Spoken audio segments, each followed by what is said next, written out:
Good afternoon, ladies and gentlemen. For those of you who are still not very hungry, I will make this short, sweet, effective. But let me start with a poll. How many of you actually report on 6 capitals in this room? Wonderful, wonderful. There are already 4 converts to what I believe is an absolutely essential thing that all of us at some point in time will have to get involved in. And I thought rather than making this a boring theoretical talk, I will share with you what we did. I was appointed chairman of the audit committee of the Adani Total Gas Limited company, and we initiated all of these exercises 2 years ago. And the last annual report was actually titled an integrated annual report.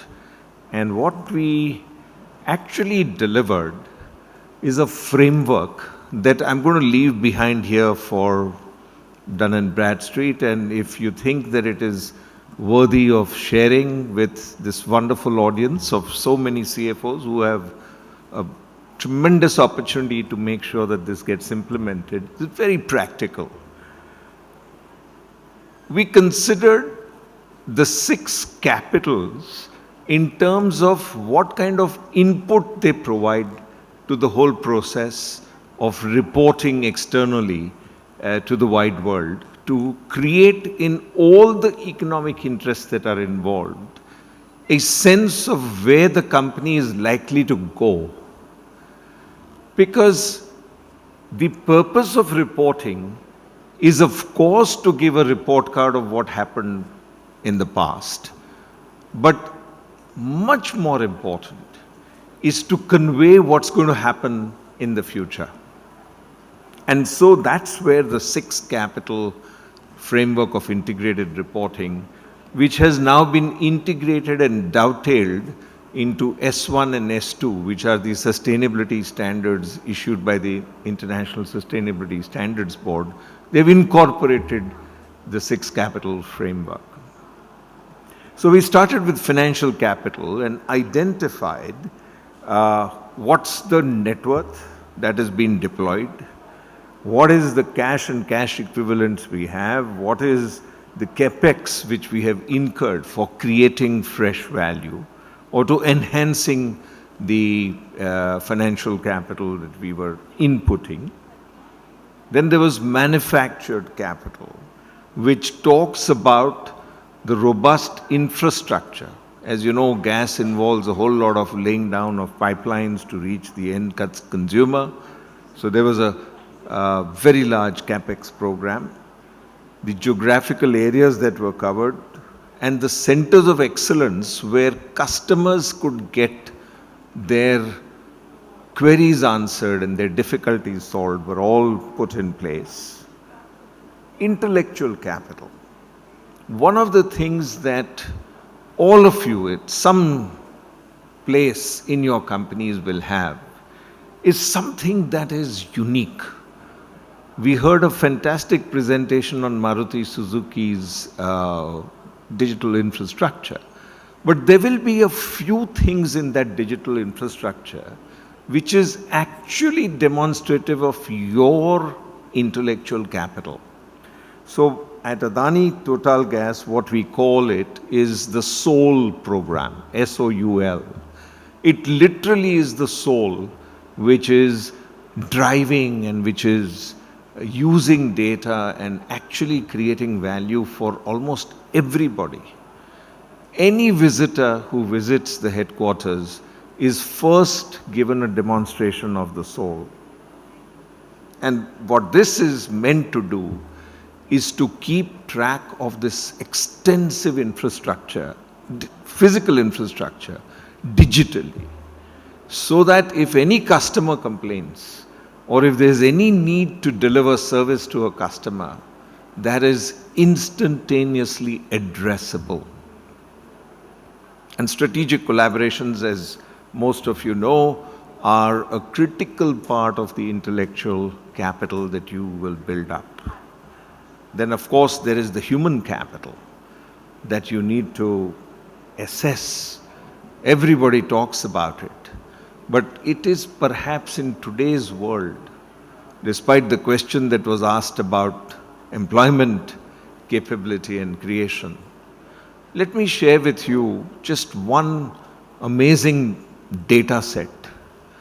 To correct the regulatory issue that arose in a particular bank, they hired at one stroke 400 system engineers from across some of the best engineering institutions from all over the country. That is the growing need for skilled people. And the onus is not just on the companies. The onus is on everybody, every person who wishes to be employable, to actually reskill himself or herself. And if that happens, then you can see very clearly that the human capital transforms into something very valuable very quickly. Then there is the social and relationship capital. How much CSR spend is happening? How many consumer engagement interactions are happening? How do you convert in the transition in the energy transition mode, from fossil fuel to less carbon footprint fuels? How do you deal with suppliers? And what is the interconnection and the relationship that you build with your suppliers? And finally, there is the natural capital, the environmental footprint that you have.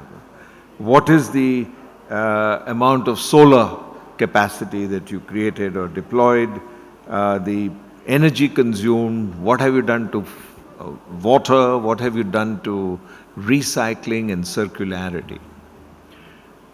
With these inputs, you have an outline of what are the business activities and outputs that you are delivering.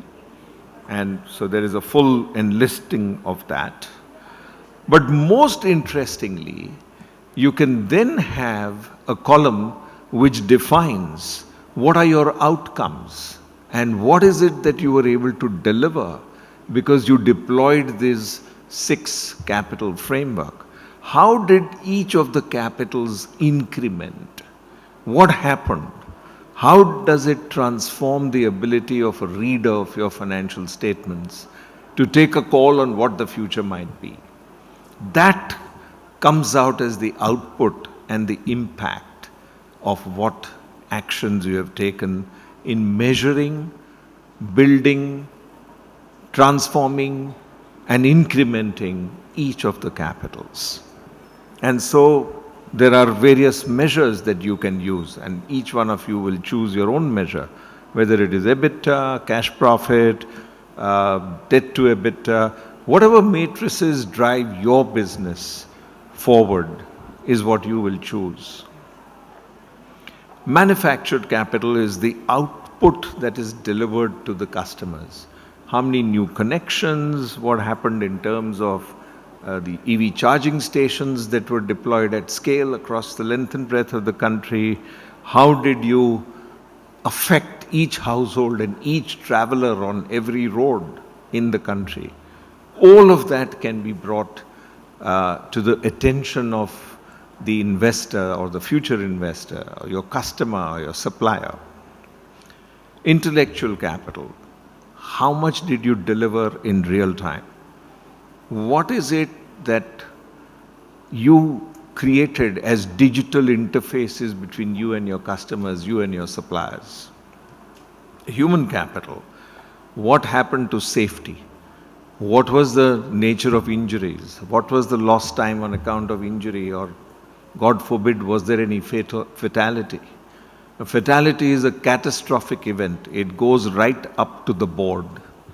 The board has to first take full reckon of what happened which caused the fatality, even if it happens outside the plants of the company. Even if a driver of a truck which was bringing something to the factory meets with an accident and is unfortunately no more, this matter is taken right up to the board to discuss what kind of prevention and what kind of training and reorganization needs to be done to prevent it from happening. On social and relationship capital, the measurement of what you're doing in CSR, quality in terms of education, creating sustainable livelihoods, all of that you do to transform what is around you and what brings greater value to you in terms of the other capitals can all be demonstrated and put out. And then finally, the natural capital that you have created, the quality of your infrastructure, the quality of where you operate from, how you actually make people feel as they walk into your premises. All of this is tracked and measured. And in one single double spread, you can express the story of what happened because you deployed 6 capitals and you incremented all of them. That is the power of naturally flowing into sustainability. To do all of this, you'll need to deploy artificial intelligence, something that you've been talking about almost all morning. You'll have to deploy digital properties at scale so that the data does not have to be put in Excel sheets and regurgitated, but the natural flow of your digital infrastructure permits you to get the input and output of all your 6 capitals automatically because of the infrastructure that you have created. And just imagine what a high quality workforce in both the finance, the accounting, the digital, the CIO, the CISO, all of them have to come together to work on this. The idea of collaboration, cross-functional collaboration, absolutely essential. All of this will become perhaps part of the mandatory requirements of financial reporting. My prediction is in no more than 5 years, because S1, S2 and now S3 are going to focus all our minds and attention on how we will track all of these capitals and report on them. So in that journey, I wish all of you fantastic success. Adopt it, implement it, gain from it, and enjoy the power of what you can do because you have organized yourself so brilliantly using the 6 capitals. And let me thank Dun & Bradstreet for actually creating for all of us this fantastic experience through all the panel discussions you have had and all the keynotes that you heard. I do hope that a few new ideas will get germinated and will take you forward in your journey as you deploy your best self as CFOs. My best wishes to all of you. Thank you.